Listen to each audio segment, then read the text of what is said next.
وہ سرورے کشورے رسالت جو عرش پر جلواگر ہوئے تھے، نئے نرالے طرب کے ساما عرب کے مہمان کے لیے تھے، اور وہاں فلک پر یہاں زمین میں رچی تھی شادی، مچی تھی دھومیں، ادھر سے انوار ہنستے آتے، ادھر سے نفحات اٹھ رہے تھے۔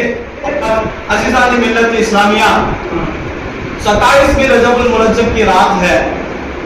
اللہ کے نبی حضور احمد مصطفیٰ محمد مصطفیٰ صلی اللہ تعالیٰ علیہ وآلہ وسلم اپنی چچی زاد بہن حضرت ام ہانی رضی اللہ تعالیٰ عنہ کے گھر آرام فرما ہے۔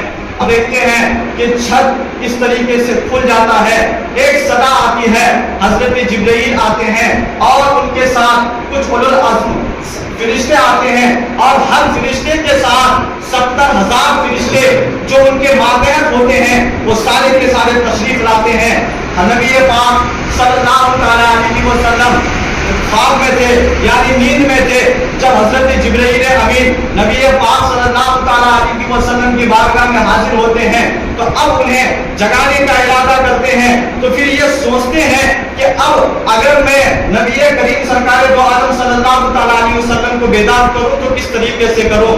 اس طریقے سے کرو کہ ادھر رب کا فرمان ہے اور ادھر بے ادبی کا تقاضا ہے کہ کس طریقے سے نبی کی شان میں بے ادبی نہ ہو جائے۔ آخر جگانے کا ایک منفرد انداز انہوں نے اپنایا کہ نبی پاک سرکار دو عالم صلی اللہ تعالیٰ علیہ وسلم کے پاؤں مبارک کے تلووں پر انہوں نے اپنے کافری ہونٹوں سے بوسہ دیا۔ نبی کریم سرکار دو عالم صلی اللہ تعالیٰ علیہ وسلم کو اس کی ٹھنڈک محسوس ہوئی اور نبی پاک صلی اللہ تعالیٰ علیہ وسلم نیند سے بیدار ہوتے ہیں۔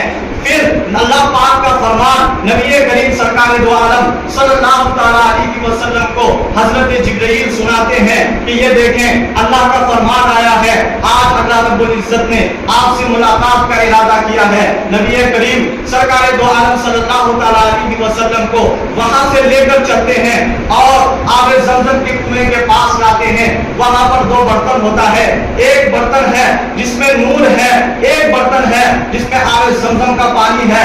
اب نبی کریم سرکار دو عالم صلی اللہ تعالیٰ علیہ وسلم کے سینے مبارک کو چاک کیا جاتا ہے اور آپ صلی اللہ تعالیٰ علیہ وسلم کے دل مبارک کو نکالا جاتا ہے، اور نکالنے کے بعد نبی کریم سرکار دو عالم صلی اللہ تعالیٰ علیہ وسلم کے دل کو آب زمزم کے پانی سے دھویا جاتا ہے، اور پھر یوں ہی نہیں بلکہ دل کو بھی بیچ سے چاک کیا جاتا ہے، پھر دل کھل جاتا ہے۔ نبی کریم سرکار دو عالم صلی اللہ تعالیٰ علیہ وسلم کے دل کو پھر اس کے اندرونی حصے کو بھی آب زمزم کے پانی سے دھویا جاتا ہے، پھر اس کے اندر وہ برتن جس میں نور تھا دل کے اندر نور کو داخل کیا جاتا ہے، پھر دل کو ملایا جاتا ہے، پھر ویسے ہی واپس جس طرح سینے میں تھا اسی طرح رکھ دیا جاتا ہے، اور سینے کا حصہ یوں ہی مل جاتا ہے جس طرح پہلے ملا ہوا تھا، کوئی نشان باقی نہیں ہوتا ہے۔ یہ دیکھیں کہ آج سے 1450 سال پہلے یہ اوپن ہارٹ سرجری کا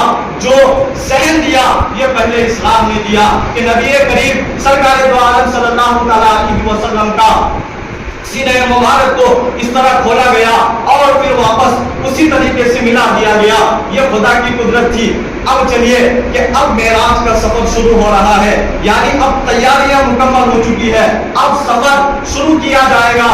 حضرت جبرائیل امین ایک سواری لاتے ہیں جنت سے جس کا نام براق ہوتا ہے، اس کی تیز رفتاری اس قدر ہوتی ہے کہ جہاں تک نگاہ پہنچتی ہے انسان کی وہاں تک اس کا پہلا قدم ہوتا ہے۔ یہ سب سے تیز رفتار سواری کا ذہن بھی پہلے اسلام نے دیا تھا کہ انسان گھنٹوں کا سفر منٹوں میں طے کر سکتا ہے، مہینوں کا سفر دنوں میں طے کر سکتا ہے۔ یہ تیز رفتاری کا ذہن دیکھو اسلام دے رہا ہے کہ اگر اللہ تبارک و تعالیٰ کے دیے گئے دماغ کو تم استعمال کرو گے تو تم مہینوں کا سفر دنوں میں، دنوں کا سفر گھنٹوں میں اور گھنٹوں کا سفر منٹوں میں طے کر سکتے ہو۔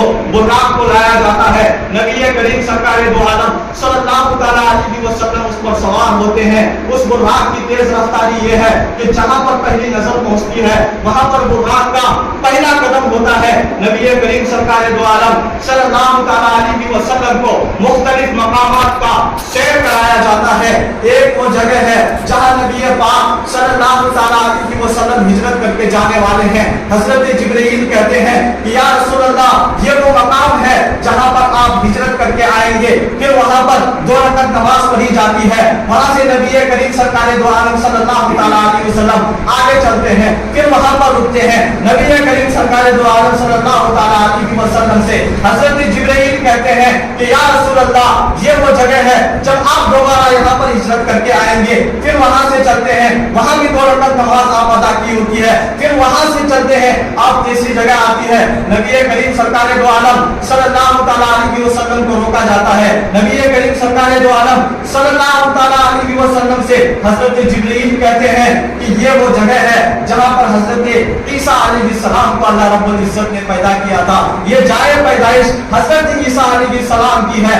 اب وہاں سے رفتے سفر آگے کا ہوتا ہے مسجد حرام سے مسجد اقصیٰ تک, جس کا تذکرہ قرآن کریم میں اللہ کہتا ہے سبحان الذی اسری بعبدہ لیلا من المسجد الحرام الى المسجد الاقصى الذی بارکنا حولہ, کہ مسجد حرام سے مسجد اقصیٰ تک. اب مسجد حرام سے مسجد اقصیٰ میں نبی پاک صلی اللہ تعالیٰ علیہ وسلم جب پہنچتے ہیں تو وہاں دیکھتے ہیں کہ حضرت آدم علیہ السلام سے لے کر حضرت عیسیٰ علیہ السلام تک جتنے بھی انبیاء کرام اللہ رب العزت نے مبعوث فرمائے تھے سارے کے سارے انبیاء کرام وہاں پر موجود ہوتے ہیں. نبی کریم سرکار دو عالم صلی اللہ تعالیٰ علیہ وسلم وہاں پر نماز پڑھاتے ہیں. وہ نماز 2 رکعت ہوتی ہے اور تمام انبیاء سب میں پیچھے کھڑے ہوتے ہیں. سید الانبیاء یعنی حضور احمد مصطفیٰ محمد مصطفیٰ صلی اللہ تعالیٰ علیہ وسلم کو حضرت جبرائیل آگے بڑھاتے ہیں, مصلی امامت پر کھڑے کرتے ہیں اور نبی کریم سرکار دو عالم صلی اللہ تعالیٰ علیہ وسلم کو امامت کا منصب دیا جاتا ہے اور وہاں پر اعلان ہوتا ہے کہ اب یہ رسول ہے, اب اس کے بعد نبوت ختم ہو جائے گی, اب اس کے بعد کوئی بھی انبیاء نہیں آئے گا. ہاں حضرت عیسیٰ علیہ السلام ایک وقت آئیں گے لیکن وہ بھی نبی بن کر نہیں آئیں گے, نبی ہونے کی حیثیت سے نہیں آئیں گے. وہ بھی آئیں گے تو وہ نبی کریم سرکار دو عالم صلی اللہ تعالیٰ علیہ وسلم کا امتی بن کر آئیں گے. اب یہاں پر نبی کریم سرکار دو عالم صلی اللہ تعالیٰ علیہ وسلم کی رسالت کو عیاں کیا جاتا ہے. پہلا سفر جو ہوتا ہے آپ کا وہ بشریت کا ہوتا ہے مسجد حرام سے مسجد اقصیٰ تک. اب نبی کریم سرکار دو عالم صلی اللہ تعالیٰ علیہ وسلم اس کے آگے کا سفر کرتے ہیں یعنی آسمانوں کا سفر کرتے ہیں. آپ نے سب سے پہلے آسمان پہ گئے, وہاں پر دیکھا کہ حضرت آدم علیہ السلام آپ کے استقبال کے لیے کھڑے ہیں. پہلے آسمان پر حضرت آدم علیہ السلام سے ملاقات ہوتی ہے. حضرت آدم علیہ السلام کہتے ہیں دیکھو نبی آ گیا ہے, دیکھو میرا بیٹا آ گیا ہے. حضرت آدم علیہ السلام دیکھ کر خوش ہوتے ہیں اور سلام پیش کرتے ہیں. پھر آگے کا سفر ہوتا ہے دوسرے آسمان پر, تیسرے آسمان پر, چوتھے آسمان پر, پانچویں آسمان پر, چھٹے آسمان پر, ساتویں آسمان پر. یوں ہی آپ آگے جاتے جاتے ہیں اور انبیاء کرام سے آپ کی ملاقات ہوتی ہے. جب آپ ساتویں آسمان پر پہنچتے ہیں وہاں پر حضرت ابراہیم علیہ السلام سے آپ کی ملاقات ہوتی ہے. وہ حضرت ابراہیم علیہ السلام ہے جن کی نسل سے آپ کی ولادت ہوئی ہے. نبی کریم سرکار دو عالم صلی اللہ تعالیٰ علیہ وسلم کی استقبال میں حضرت ابراہیم علیہ السلام پہلے سے کھڑے تھے. اب وہاں سے آگے کا سفر ہوتا ہے. آپ سدرۃ المنتہا پہنچ جاتے ہیں. سدرۃ المنتہا وہ جگہ ہے جہاں پر مخلوق کی انتہا ہے, یعنی اس سے آگے اب مخلوق کی کوئی عمل دخل نہیں. یہاں سے مخلوق کی انتہا ہے. اب یہاں سے خلق خدا کی کوئی بھی چیز اس کے آگے جا نہیں سکتی. آپ سدرۃ المنتہا کیا ہے, ایک بیری کا درخت ہے اور اس کی لمبائی چوڑائی اتنا طویل و عریض ہے کہ اس کا ایک پتا اس دنیا کے مقابل ہے کہ یہ پتا اس کی پوری دنیا میں, ہماری جو یہ دنیا ہے یہ پوری دنیا اس پتے میں سما سکتی ہے. یہ کہنے کا منشا ہے کہ وہ بیری کا درخت اتنا بڑا ہے اور وہاں پر سدرۃ المنتہا یعنی تمام مخلوق کی انتہا ہے. اب اس کے آگے کا سفر حضرت جبرائیل علیہ السلام ہے. نبی کریم سرکار دو عالم صلی اللہ تعالیٰ علیہ وسلم کے ساتھ یہاں تک چلتے ہیں. تمام سفر نبی کریم سرکار دو عالم صلی اللہ تعالیٰ علیہ وسلم کے ساتھ ہوتے ہیں. جب سدرۃ المنتہا پہنچ گئے اب ٹھہر گئے.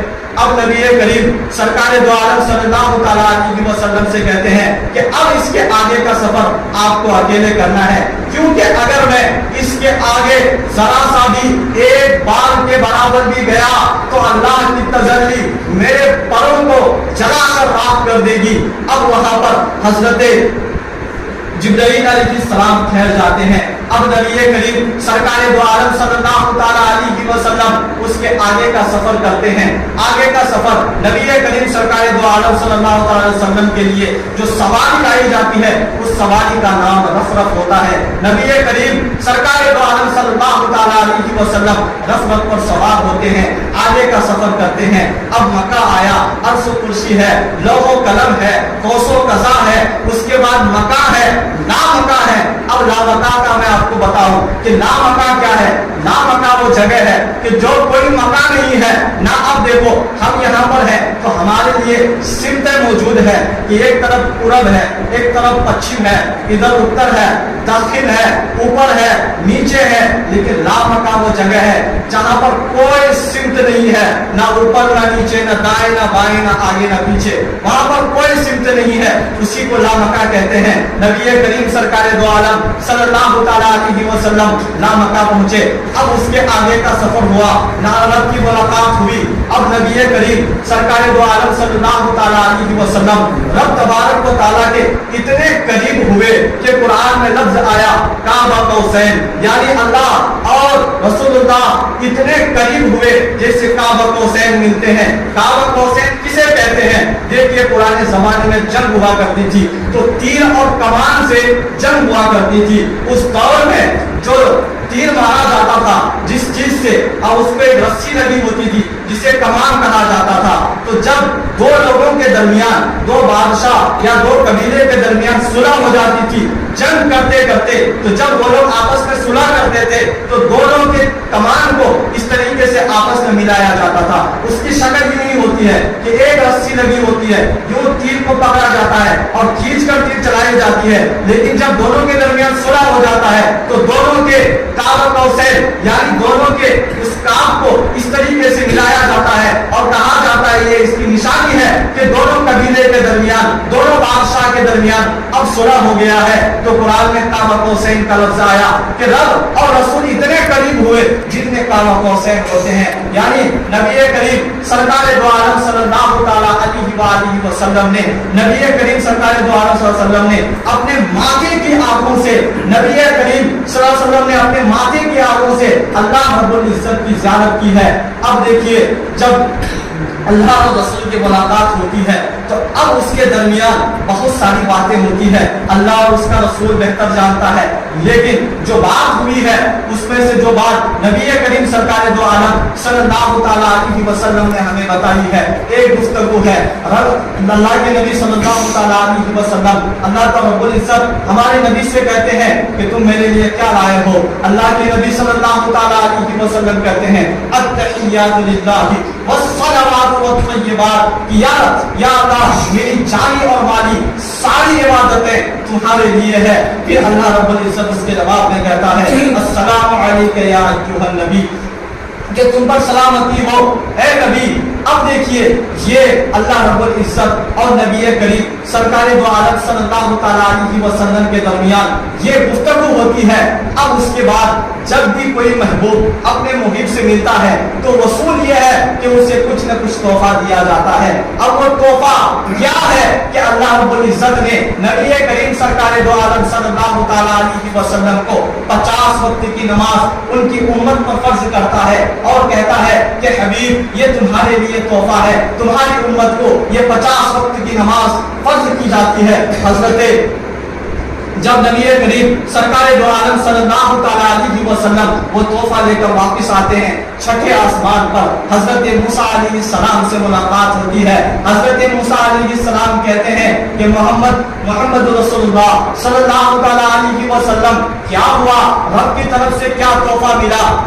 آپ نبی کریم سرکار دو عالم صلی اللہ تعالیٰ علیہ وسلم ارشاد فرماتے ہیں کہ 50 وقت کی نماز مجھے تحفے میں ملی ہے. حضرت موسیٰ علیہ السلام کہتے ہیں کہ یا رسول اللہ یہ آپ کی امت کیسے ادا کرے گی, میری امت پر صرف 2 وقت کی نماز فرض تھی تو میری امت اسے ادا نہ کر سکی. صرف 2 وقت کی نماز یعنی فجر اور عصر میری امت پر فرض تھی تو میری امت نے اسے ادا نہ کی. آپ کی امت 50 وقت کی نماز کیسے ادا کرے گی؟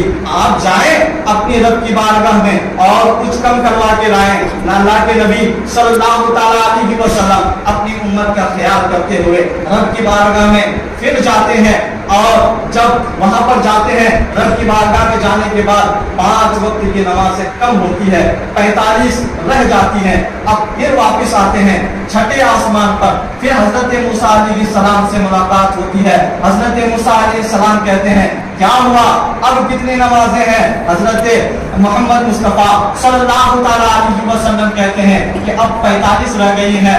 پھر حضرت موسیٰ علیہ السلام کہتے ہیں کہ پھر جائیے اور کم کروائیے, یہ 45 بہت زیادہ ہے, آپ کی امت ادا نہیں کر سکے گی. اب پھر حضرت محمد مصطفیٰ صلی اللہ تعالیٰ علیہ وسلم اللہ کی بارگاہ میں حاضر ہوتے ہیں. ایک کے بعد دیگر آپ 9 مرتبہ جاتے ہیں اور 5 کر کے 45 نمازیں معاف ہو جاتی ہے, صرف 5 رہ جاتی ہے.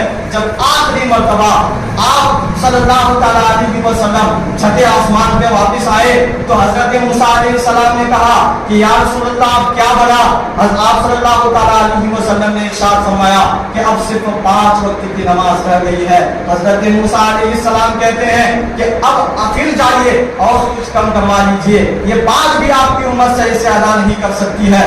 اللہ کے نبی صلی اللہ تعالیٰ علیہ وسلم ارشاد فرماتے ہیں کہ میں جتنی بار گیا ہر مرتبہ 5 کر کے کم ہو گئی. اگر میں اب بھی گیا تو یہ 5 بھی چلے جائے گی اور جو تحفہ میرے رب کی طرف سے ہمیں ملا ہے وہ نہیں رہے گا. میری امت کیا کرے گی؟ تو وہ 5 وقت کی نماز آپ صلی اللہ تعالیٰ علیہ وسلم لے کر واپس آنے کا ارادہ کرتے ہیں اور کہتے ہیں کہ اب مجھے اپنے رب کی بارگاہ میں جانے سے حیا آتی ہے کہ اب یہ 5 وقت کی نماز بھی کم کرانے میں مجھے حیا آتی ہے. اب یہ معاملہ کیوں ہوا کہ اللہ کے نبی صلی اللہ تعالیٰ علیہ وسلم بار گئے. اللہ کو بھی پتا تھا کہ یہ 50 نہیں پڑھیں گے, رسول اللہ کو بھی پتا تھا کہ یہ 50 نہیں پڑھیں گے, لیکن جب ایک محبوب اپنے محب سے ملتا ہے تو اس کی جو طلب ہوتی ہے بار ملنے کی, اس کی ایک الگ ہی لذت ہوتی ہے. ہر محبوب چاہتا ہے کہ وہ اپنے محبوب سے بار ملاقات کرے. تو پھر یہ موقع کون چاہے گا کہ گوا بیٹھے؟ اس طرح اللہ رب العزت 9 مرتبہ اپنے حبیب کو اپنی بارگاہ میں بلاتا ہے. اور دیکھیں موسیٰ علیہ السلام کی بھی اس رات معراج ہوتی ہے. اب ان کی معراج کیوں ہوتی ہے کہ حضرت موسیٰ علیہ السلام نے اللہ رب العزت سے دیکھنے کا, اللہ رب العزت کو دیکھنے کا ارادہ کیا تھا. اللہ نے کہا تھا لن ترانی, تم مجھے نہیں دیکھ سکتے. لیکن جب محمد مصطفیٰ صلی اللہ تعالیٰ علیہ وسلم معراج کو گئے تو نبی کریم سرکار دو عالم صلی اللہ علیہ وسلم نے اپنے ماتھے کی آنکھوں سے اللہ رب العزت کو دیکھا تو وہ جو عکس آپ کی آنکھوں میں تھا, جب آپ آتے تھے تو آپ کی آنکھوں میں مثل آئینے کے اللہ کی تصویر وہ حضرت موسیٰ علیہ السلام ملاحظہ فرماتے تھے. تو ان کی دیدار بھی یعنی ان کی بھی یہ خواہش اس رات کو پوری ہو گئی اور ایک بار نہیں آپ نے 9 مرتبہ آپ کو یہ سب محمد مصطفیٰ صلی اللہ تعالیٰ علیہ وسلم کے صدقے آپ کو نصیب ہوا. دوسرے دن اس کا تذکرہ کرتے ہیں یعنی واقعہ معراج کو بیان کرتے ہیں. اب واقعہ معراج کو بیان کرنے کے بعد اگر نماز فرض کی گئی, اب یہ تحفہ تھا اور امت کے لیے تھا تو امت کو بتانا ضروری تھا. اب اگر نہیں بتاتے تو پھر یہ نماز کی فرضیت اور اس کی اہمیت کا لوگوں کو پتہ کیسے چلتا؟ تو اللہ کے نبی صلی اللہ تعالیٰ علیہ وسلم نے اپنی اس معجزے کا ذکر کیا کہ میں اپنے رب کو اپنی ماتھے کی آنکھوں سے دیکھ کر آیا. اب یہ ہمارے ایمان اور عقیدے کی جو ہے یہ حقیقت کو ثابت کرتا ہے.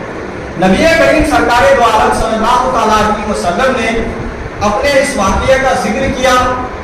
حضرت ابو بکر صدیق رضی اللہ تعالیٰ عنہ مان گئے اور ابو جہل نے اس کا انکار کیا. اب جو بھی واقعہ معراج کا انکار کرتا ہے وہ ابو جہل کے ساتھ ہے اور جو واقعہ معراج کو مانتا ہے وہ حضرت ابو بکر صدیق کے ساتھ ہے. اب فیصلہ آپ کو کرنا ہے کہ آپ کس کے ساتھ ہیں. اچھا دیکھیے, ایک انسانی عقل اس چیز سے عاجز ہے کہ ایک جسم اتنے